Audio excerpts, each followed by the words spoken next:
This was a really, really hard game, and I carried it. It was this kind of game. First learning from the replay, guys, I had a stable game. Okay, I'm the Ursa. You can see at 20 minutes, I did not feed with my team. I am the top net worth. I was stable. That's very important, and we're going to go through what that looks like and the decisions that you should be making to be in this position. It was also like a very long crawl, bear crawl, no pun intended, after this point, but getting to this point was also hard. And winning a game like this, guys, takes a lot of mental discipline, but it's very doable. And I ended this game 32-6. I had to kill them a lot to win this game, but these kind of games, like taking a game that should have been a loss and turning it into a win, is going to be the type of game that determines how much you climb. Because if you can win, you know, let's say even just 1 or 2 out of 5 of these type of games, it's going to go a long way for your MMR in the long term. Also, I had my friend playing IO here, which helped. So you'll get some cool like IO synergy tips. But even without the IO, I think I played extremely well individually. Real quick, if you missed my big announcement video, I am partnering with Game Leap. Yes, that noob speed.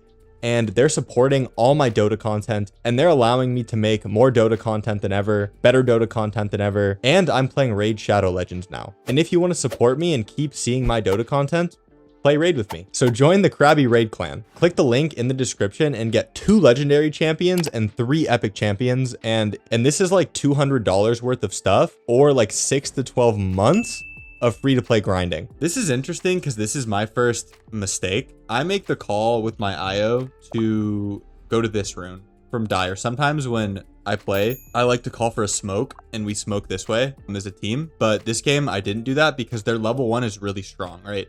Pudge level 1 is super strong with Hook. This is probably, it's a really big threat. Undying level 1 with Decay or Tombstone is extremely strong. Zeus level 1 just pumps damage with Arc Lightning, and Shadow Fiend also big nuker level 1, and Rubik has a big nuke. I mean, all 5 of these heroes, guys, are, I would say, like particularly strong level 1. Maybe Rubik is like mediocre. And again, your team's not going to listen to you, you know, sometimes when you make this call, but sometimes they will listen to you. And if they do, it'll make a big difference. So it's important for you to have this understanding. Also, when it comes to communicating with your team, I've been getting a lot of comments, guys, saying like, oh, like that's a useless thing to say, Krabby, because my team never listens to me. I just want to say, and I'm not going to talk about it in this video, but there is a lot that goes into communication.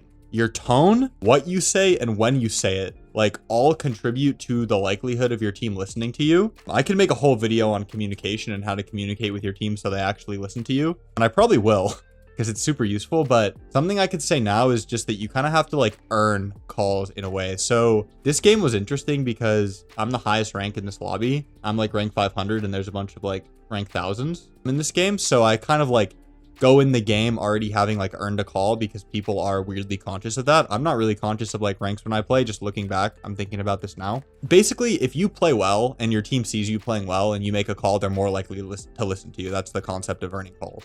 And on the contrary, if you're having a bad game and you like make a call, you don't deserve for your team to listen to you because it just comes across as whining a lot of the time. And your team and you know, you shouldn't even blame your team for not listening to you because they don't know that you have to prove that you're worth listening to, right? That's okay. Communication aside, let's get to the gameplay. So I knew they were strong level 1.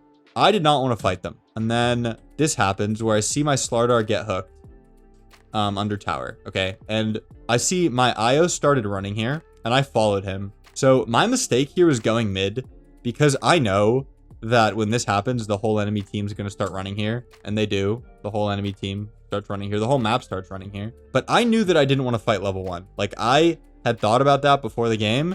And yet here I am fighting level 1, which is a big mistake for me. And I think I actually die. Yeah, so I get hooked as well under tower. But my mistake here, guys, was not getting hooked. My mistake was going mid. Because I knew I didn't want to fight. I knew there were going to be enemies mid. I should have just sniped, like stayed right here, sniped this bounty, took this bounty, secured 2 bounties for my team. And I saw my IO going there. I think that's part of the reason I went. Normally I wouldn't do this, but I feel like when I play with IO, we're like a pair and I feel pressure to like go where he goes, but it's not necessarily like that. He wanted to just go like help the Slardar with his move speed. Okay, I'm going to skip past lane for the purposes of this video. We're going to talk about like what to do in the game. This is not a laning video. I'm not off to the best start. 3.4k at 9 minutes is not very good. They took my T1. That's why I'm so low net worth. What you want to do is just farm nearby and catch the wave as it gets shoved in. Very simple. You don't really want to deviate from that plan. So that's all I'm doing. I see some enemies bottom, I think, or I knew they were there. So that's why I'm like pushed up a little bit. Another reason I'm this deep, and for some context, the enemies had been pressuring me a lot this game. Like there have been a lot of heroes in my lane. Is because I knew Undying TP'd bottom. He's their offlaner, one of their strongest heroes. And so I felt like a little bit safe coming here. And because I knew Undying TP'd bottom, I wasn't really afraid of like this pudge. So I knew that I could man up because I saw a lot of heroes bottom. And even if heroes TP, it's going to take them like a while to connect. So I'm capitalizing on this pudge's mistake here. And I'm just going to connect and I think get a pudge kill from it, which is really big in a game like this. And then Rubik files in 2. And dies. Oh, it's getting weird because SF is here, but I think this ends up well for us. Yeah. So I get out as well. That's another good play I made. Like, I don't stay too long.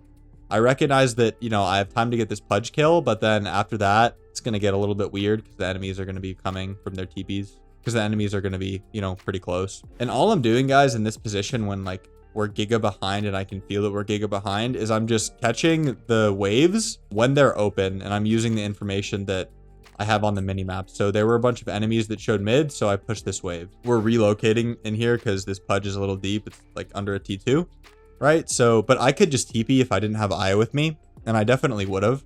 The reload definitely adds some swag. This is a big mistake from the enemy, right? Diving a tier 2, or even if he's not diving, yeah, he's like right on the edge of a radius. Like going past the tier 2 at, you know, 12 minutes into the game is super psycho. Just drill that into your brain. Like if the enemy ever does a play like this, you should almost always TP because it's just generally going to be a really, really good fight for your team because you're getting all this vision from the towers and they're likely to dive you. Like all this space, you can think about it as like yours in the battle. And so you can always retreat to this space if you're fighting near it and they can't like chase you in it. So that gives you a huge advantage in the fight. So we're reloading in, and this SF also walks up, right? Like the enemies are making a mistake. This pudge went too deep. This was his mistake, and then the enemies are getting baited into going. There were some fights mid that happened before that I did not go to. I want to note that as well. Some fights where my team died a lot, right? Like there's a lot of deaths here. 0-2 on the Pango, 0-3 on the Io, 0-4-0 on the Phoenix.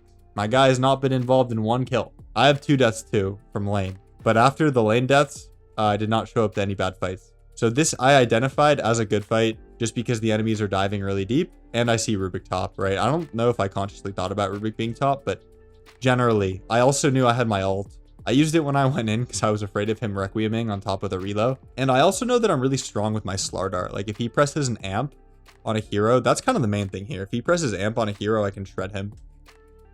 So we get a nice SF kill and then we're back to farming.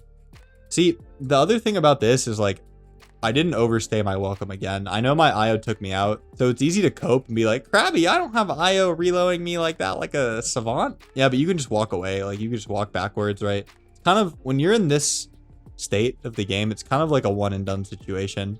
And I'm pretty sure my team is going to die here. Let's watch it play out. Yeah, so my team does die here, right? All 3 of them die here after we get the SF kill. And they're flaming me right now. They are flaming me and IO for not staying and helping them. And you will get flamed for playing correctly, guys. That's another really important thing to note in these losing games. It's people just channeling their frustration for like feeding through you, right? Because what would happen if me and IO stayed here, guys? What do you think? I'll give you a second. What would happen if we stayed? The answer is that we would be 0 for 5. Me and IO would be dead for 30 seconds right now if we stayed. But we got our one and done.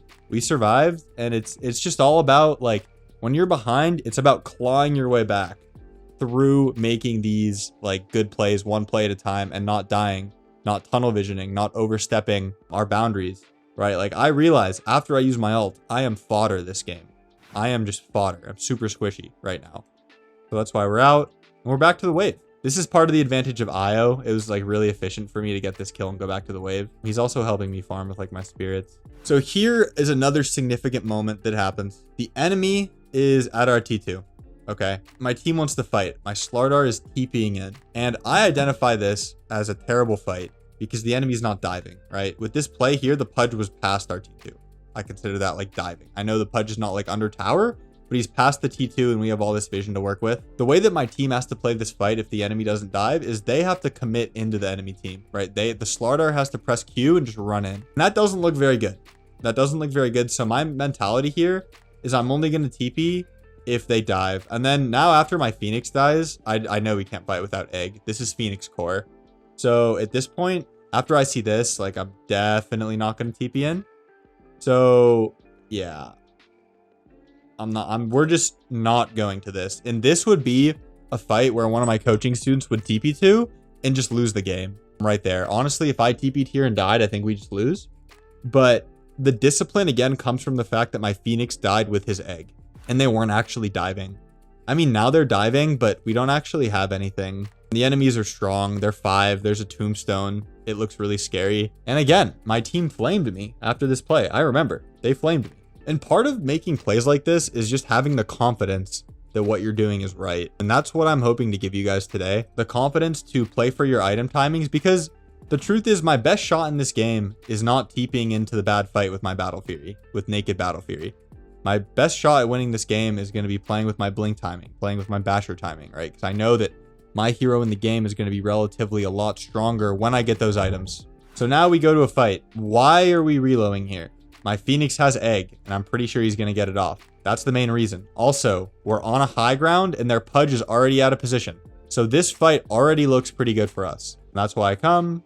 We get a Pudge kill. You know, that's all we can get. We're not going to chase, right? The enemies are probably all in here. And then it's just one and done, guys. One and done. And even if I didn't have IO and I could TP into some good play, it would be TP, kill, back to farming. Okay, so now I have my Blink. The game's changed a little bit. And so my Slardar has Blink too. So this is why I call for a smoke, or my friend's on support. So it's like really easy for me to call for a smoke, or people also listen to smoke calls more if supports make them. But the reason we're smoking is because me and Slardar both have our Blink daggers, right? So this is like a synergized timing. This is not one timing, but 2 timing, which is really good. So we're going to look for something. We see them smoke. So I synergize with my Slardar. That's also really important, guys. It's a good tip. Like as a damage dealer, hit who your teammate is stunning. We kill Rubik, and then it's one and done again. I mean, I have my ult here. Maybe I can mana, but I just don't want to. This guy's a halberd. I don't know like what lies in the fog here. They could TP to this mid tower, so I'm assuming I just leave. Yeah, I try to hit Pudge and then I get halberded. Honestly, I stuck around a little bit too long. I think that was greedy of me, but then I'm out. One and done, back to farm. Remember that. This was honestly a pretty intuitive play. I know my strength is Ursa right now, and I know that they don't really have any hard stuns for me without Pudge, so I kill Pudge so he doesn't get the ult on me, and then I just run away. And I could honestly stay here, and I'm just waiting for my Blink cooldown, guys. You see kind of like what I'm doing here, so I guess this is kind of like some Ursa alpha. When I'm running away from them, I don't have Blink. I know they're chasing, so we pop a ward here. Then I have my Blink, so use the Blink, burst somebody, and then back up and wait for Blink again. When you're behind, and even in general on Ursa, this is how you want to play fights, and most like Blink heroes. So I was, waiting here with my Blink on our ward in case somebody else showed, and then I would probably like Blink on them. Now in retro, the smoke is pretty bad because we don't have probably our strongest like team fight ability with us, and this ends up badly. So here, honestly, I'm kind of feeling like overconfident with my Blink because there were a few back-to-back good plays. And I mean, I'm top net worth in the game. I'm owning at this point. How I'm this efficient, guys, I hope by this point of the video, you can answer it for yourself. It's the one and dones and then farming. This is important. My instinct and your instinct as a carry player should be to farm, okay? Don't listen to your team. Your instinct is to farm, and then fighting is the exception, especially in these losing games when the enemy's like diving T2s or doing some crazy shit. So many players I coach, their instinct is the fight. They want to help their team. And what do I tell them? The way that you help your team is by helping your own game, right? As a carry, and even honestly as a core in general, well, maybe less so of mid, but on offlane and carry, it's your job to enable your own game and play for your own game and have a good game and be powerful. That's why I'm top net worth. I'm playing with that mentality. So, I mean, micro-wise, my jump was kind of bad, right? Because I knew that Zeus has Heavenly Jump. I think I thought we could burst him before he jumps, but I don't have my Basher. Maybe I like mentally thought I had it. And so what I should have done, guys, so first of all, I don't like this play because we don't have Phoenix, right? Period. I think I just got like, this was kind of an emotional play. I was a little bit like antsy, but what I should have done making this jump is just waiting for the Zeus to press his jump before I blink on him, right? If I just waited and I blinked on him now, he probably would have died. But instead, I got Yules by this undying. That's pretty sad. Maybe I would have got Yules anyways. But so yeah, we don't have a Phoenix, and I got overzealous and I die here. And that's my first death after laning phase. So that was a pretty bad death. I mean, we got the Zeus kill though. We got a godlike streak on the Zeus, which is pretty good. This was a good play by my Phoenix guys. And I know a lot of you are going to cope and say like, he's carrying, like this guy's not carrying anything. This guy's 1-6-1 and he's super low net worth. The point here for you guys to learn is that I'm synergizing with my Phoenix because he said that, oh, like I have Shivas, let's go fight them. And that's like, sounds pretty powerful to me. Supernova with Shivas. So I was down to synergize with him in that way. And remember guys, in Dota, synergy is power. Dota rewards synergy. And the enemies are also right next to our T2. So the T2, your T2 tower is a pretty good place to fight. It's just here when the enemies were around it like 10 minutes ago, it was just too early. Like we had nothing going for us. Now I have some tools, you know, I have a Blink Dagger, level 2 ultimate, level 4 overpower, and my Phoenix has a Shiva's. So things are different. So now, because we've scaled a little bit, I'm more inclined to fight at the T2 than I was before, right? When I was farming here and the enemy was here, I was just piss useless, right? Now I have Blink, so things are different. So my Phoenix gets an absolutely beautiful supernova, and I pick up a double kill. I even give him a tip. It's important to keep the morale up, even though I was pretty frustrated with him. I mean, that was a pretty Chad play. That was pretty impressive that he like called for the Shivas, fight with his Shivas at the T2. Like people don't usually do that, honestly. But he's definitely not playing like well, and I was like a little frustrated. But it's still important to keep the morale up and not like externalize that frustration. So I give him a tip, and he's probably feeling himself right now. And these things do matter, guys, like these vibes-based things. All right, here's the other thing to do in pubs is if enemies are dead like this, you should just run into enemy space and try to find more, because that's what happens here. Oh, this was actually a little bit too deep. I'm biting my words, guys. In general, if you're at a numbers advantage like this, especially mid and late game, you should just run into the enemy space and like try to go kill them. Because I mean, we had a really good ward as well, but I know we're 5v3. This was probably a little bit overzealous because we have no supernova and my Slardar is honestly like pretty weak and I have no ult. I mean, it was overzealous because I die. That's something you can take away from this video too, is just to like really push your advantage when you're at a numbers advantage in the game. So many people feed like that, and I'm sure they'll feed like that later, and I'll point it out in this video. Okay, so at this point, I have identified that my Phoenix is in my IO, but he's my party mate. So my Phoenix is like the only hero on my team who's going to be having some impact. So I want to synergize with him because this fight like really impressed me with what he did. And so I told myself like, okay, I'm going to play around egg. The enemy makes a big mistake here. They just start hitting Roche. So we are like capitalizing on this mistake. And let's see what happens here. So things are happening. We're reloading in. We're here. We're on the Rubik. We're killing Rubik. And then, okay, we see the Roche. Oh man, it's 1000 HP. I know here that I'm kind of baiting for a supernova. My IO saves me. We get a really nice supernova. And it's a double kill for C. And then what I'm doing right now, guys, I'm just waiting for my blink. I'm just kiting and waiting for my blink, right? Because I can't run in. If I run in, like I have no ult, this guy's just going to hit me from afar. Maybe I could like take an angle on him, but it's hard to get to him. I'm going to get kited. Zeus is going to bolt me. I'll probably die if I do that. So I'm just waiting for my blink. So this is, okay, this is actually a really important learning. A lot of Ursas here would try to like walk around, but just wait for your blink cooldown. It's much cleaner. And because I did that, okay, take notes, guys. Take notes, guys. Because I waited for my blink cooldown, instead of just running at this undying, the Zeus stuck around, and I'm actually able to get this Zeus kill, this beautiful, juicy Zeus kill. And I actually thought to myself during this play, like, Zeus might reveal himself, or SF might reveal himself if I just wait. I know I'm strong here. Think of it, it's like a turn-based game. I mean, this is just an analogy. Obviously, Dota is not a turn-based game, but I know that I'm powerful with my blink. Like, I have a strong card to play, is what I'm trying to say. And when you have a strong card to play, you don't need to play it right away, right? You don't need to play it right away. So my blink here is my strong card. And if I chose to just like run and start hitting this guy, I would probably take some damage from Zeus, by the way. And I wouldn't have this card to play. But I'm saving up. It's like I'm passing a turn to like conserve mana. Okay, I don't even know what game I'm referencing. But I really like this analogy actually to like conceptualize this concept. And boom, now my blink. Okay, I do blink right away. So I don't like save it, but it's because I see Zeus. I was thinking to myself, like, I want to wait to get a better target. But it would apply if my blink was off cooldown earlier too. Like, you can wait until somebody else shows and then go on them.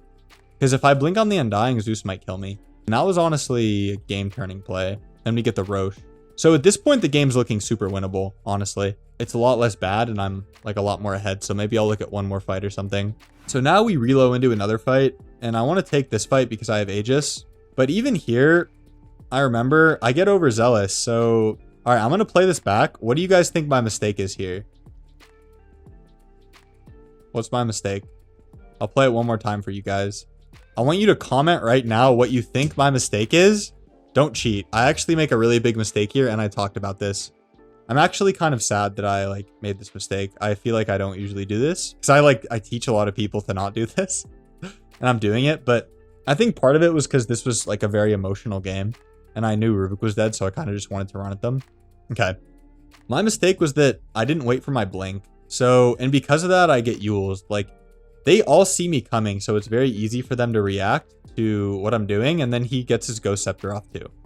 So this would have been very different if I, one, either hit the Tombstone, which I probably should also be doing. Honestly, this fight, I just got like some rage tunnel vision.